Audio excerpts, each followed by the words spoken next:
In this video, I'm going to demonstrate one of the problem that we have in DSA, where we need to find the count of subsets of an array that has a particular sum. So, for example, if I have this as an array, then I need to find all the subset which has a sum of 5. And I've created an HTML file. It has a JS for the algo implementation. I will share the link of this Git repo in the comment section. I'm sorry, in the description. And so coming back to this one, let me zoom in a little bit. So see, this is a text field where I can write any array, and it will get displayed as cells here, and here I can enter the expected sum. Now to solve this, I have implemented two approaches. The brute force one, where we try to calculate all the possible subarrays and then calculate their sums and then match whether the sum equals the expected sum or not. If it is equal, we increment the count. Then there is the optimal solution, which I will show with the output actually, because that's the whole purpose of this repo. It demonstrates the data point so that the understanding that algo is a bit easier. It uses prefix sum algo. So let me reset it. It's the original example to brute force. So brute force, as I already told, it's trying to generate all the subarrays and then checking when the sum matches the expected value. And if you see, this is how it started. Started with 1 and taking 1 minus 9, 1 minus 9, 9, all those things. The red colored ones are the sum of a particular iteration. Until particular iteration, what is the sum of the array? It is getting the sum of. So sum 1 like this it is getting.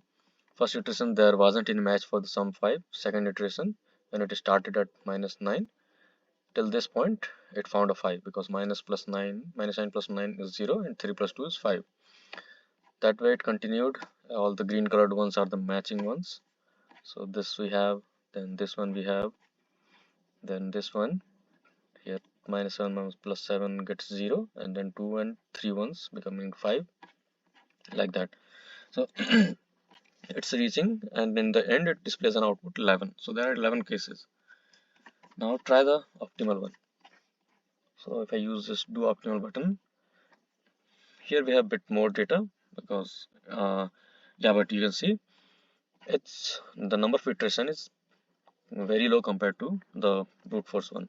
Here it is just iterating the array only one time, and it is able to get the count of all such subarrays. Now see what happens.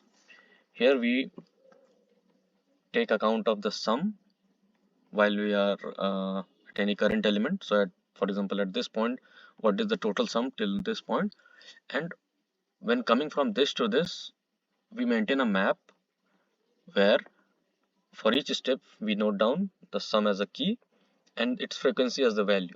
So if I get a sum of 1 only once, we say 1 as a key and 1 as the value. Similarly we proceed. So if you see, at this point we got a sum 1, at this point we got a sum 8. I will explain the gray ones later when we reach a matching point. So then we got again a sum 1, sum 4, sum 6. So at this point, see, it got a sum 6. What it did next in the gray cells, it did a difference. So it found out how far is 6 from the expected value. So 6 minus 5 is 1. And now it saw how many times while iterating till this point it got a sum of 1. So it looked back into the map and found that sum 1 has two frequency. It would have gotten two frequency, one for this one and one for this one. It's not storing the subarrays, just its frequency. So it would have in the map saying the key 1 has a value of 2. But in this visualization, as you can see, we are also displaying the subarrays while we are iterating. So for this one, I have implemented one more for loop for doing this part, because the actual algorithm does not maintains the subarrays. It just maintains the map of sums and the sum at a point. So see, the sum 1 becomes using adding these 3 or adding just this one. Now if you see what happens at this point, sum was 6 for this, difference was 1. Now it is saying that you can remove these two to get a 5, and it's correct, because it's one amount far from the expected sum. And if we look back, we already found there are two ways a sum of 1 can be achieved. So if you remove this subarray, you're left with this subarray, which will give you a sum of 5. Or if you remove this subarray, 1 minus 9 and 9, you will be left with this subarray, which will give you another 5. So it incremented the counter 2. And this, while implementing the algorithm, you need to increment by the frequency of that difference. So till this point, also same can follow. There wasn't any frequency for -4 at this point, so there wasn't any increment of the count. There wasn't any frequency for the sum -13 till this point, so there wasn't any increment. Only at this point, when it got a difference of 1, it saw that we already encountered sum of 1, so those subarrays can be removed from this to get a 5. Coming to next, it continued like this until it reaches this point. It got a 9 minus 5 as 4, and it found that it had a sum of 4 somewhere at this point. So at this current iteration, if we remove that one, it can get 5. So 1 minus 9 and 3. This, if we remove, whatever we are left with will give us a 5. It continued like this and it calculated output as 11. So it did the same way as the brute force, but in a more optimal way. Now let me show you one more case that has one special thing about this algorithm. So if I, instead of looking for a sum of 5, if I do a sum of 10 into an optimal, now if you see, total possibilities are 4. But if you try to see the arrays, the sub arrays that we have to remove, you'll be able to see only 3. See, it says remove this one, it says remove this one, it says remove this one, but at this point you are seeing it is incrementing by +2. Why? Because see, at this point the sum had become 10.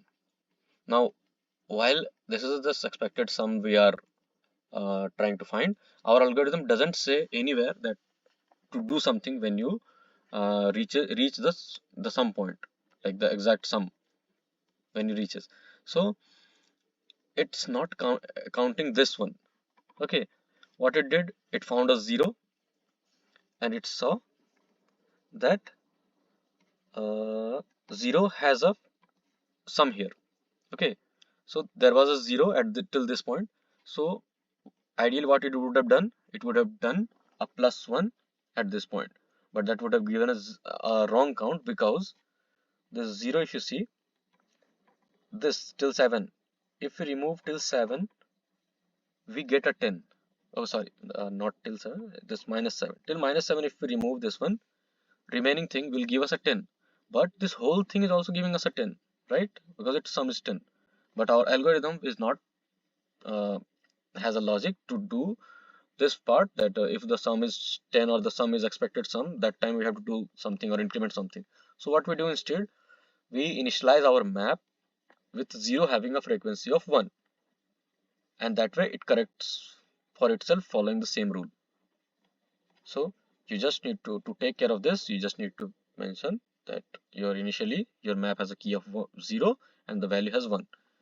So when this occurs, first match, it will all automatically increment it, and that's why you are not seeing two values here, just one value, although it did a +2. Other cases, whenever you see a +2, you will be able to see two subarrays that you can remove to get the sum, like that. So yeah, that's it. I wanted to display. You can go through the code. This is how the repo is structured. I will be implementing more DSA algos, and each will be in a separate folder. Within a folder, you will get an HTML file and a README file. README file because just right after opening the folder, you can see the screenshot and some more details how to use it. And if I open this HTML, it has all the CSS, HTML, and JS all in one single file. So that's it. I'm closing it within 10 minutes.